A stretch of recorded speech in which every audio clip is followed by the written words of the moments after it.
со представата како да не снимиш мрсен филм, твоето последно остварување, всушност ти започна да славиш и еден јубилеј. Да, така е. Како да не снимиш мрсен филм, односно оригиналната верзија е Разбуди се Кате. Тоа е една представа која што искрено ти кажам, викаме малце представа на проклетството. Зошто?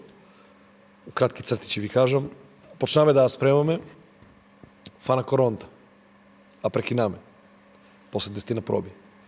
Кога почнаа мерките да се поослободуват, почнаме да ја спремаме, една од главните улоги ни замина Скопје на работа. А прекинаме. Главна улога е мора да бараме да мине некое време. Почнаме па да ја спремаме. Што се исподеси тогаш нешто? Директорката не пушти. Не.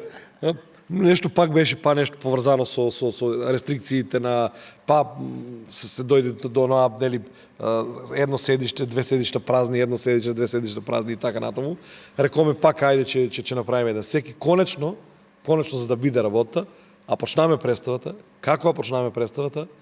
Главната улога си ја скрши прве на раката, па после некој време си ја скрши ногата.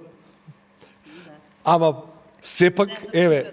Режисер остави некој кило повеќе. Тоа, од нервоза, да. Ама еве, синочашното гостување во Неготино покажа дека и покрај сите тие пречки што сме ги имале, имаме преубава представа. Синоќа морам да ги пофалам неготинци. Беа публика на која што може да му позавидат најтеатарските градови у Македонија и пошироко. Значи, една таква енергија и такви крилја ни дадоа нас, глумците, што од првата секунда се осети таа енергија позитивна што ни ја прачаа они од таму, така да представата може би, според мене, гледано, беше најдобарта реприза одиграна воопшто на оваа представа. Сега, извини само да се надоврзам, да кажа дека нели јубилејна представа, 25 години, мада повеќе се, некоја годинка е повеќе, але не е битно. Чек се вака, да објасниме. 25 години од кога првпат влезе во... Не. 20 години од прва представа... 25 години ќе дојде некако од прво некое си стапнување на штиците со живот. Не, стапнувањето на штиците со живот значат ми е 1989-та. Тоа се многу години. 35 се вичи, не е 25. Фактички ќе дојде 30 години овој, како да кажа, јубилеј да го кажам, затоа што короната малце го поремети сето тоа.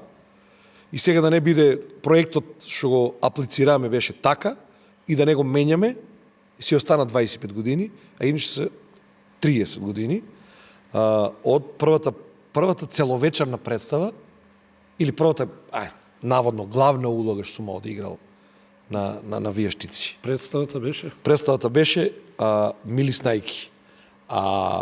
Претходно сум играал и така со помали улоги во неколку представи, викам, од 89-та до овоа беше негде 93-та година. И бидејќи броиш вака колку представи се тоа до сега во овие 30 години? Искрено ти кажам, не броам, ама може да кажам од ракав некоја бројка, па сигурно се околу 3-40 представи, со по, назеиме, еден просек од по 10-15 репризи, негде на околу 500 одигрувањето на шо на вас сцена, шо на матичната, шо на страна. И у Ваташа имам нешто играно, у мојата родна Ваташа. Имам еден проект кој што за прв пат ќе го кажам во јавност, го знаат многу малце луѓе. Паралелно имам проект кој што сакам да направам една компилација на последните 5-6 представи што сум ги режирал, со по неколку делчиња од секоја представа да ги вклопам во една, целина, да му најдам еден НЗС, значи нема да биде тоа само така, нели 15 минути од два представа, не, туку ќе најдам, нели како што кажав, еден НЗС, ќе го вклопам сето тоа и некаден до година, здравје Боже, сакам да го почнам, а некаден на пролет да почнеме да играеме представата. Тоа е едно и паралелно со мојот долгогодишен партнер, пријател, другар, брат, девер на свадбата, Видан Станоев. Сакаме да одиграеме една представа, дуодрама, се вика Варијации Енигма, или енигматски варијации. Да не спремате за догодина во неготина. Не, ама паралелно ќе ја работиме со оваа компилацијата, ти викам, на. Значи, паралелно, затоа што таа е дуодрама, не бара толку многу. Така да е воја за прв пат официјално за вас, дека јубилеот ќе се продолжи со тоа.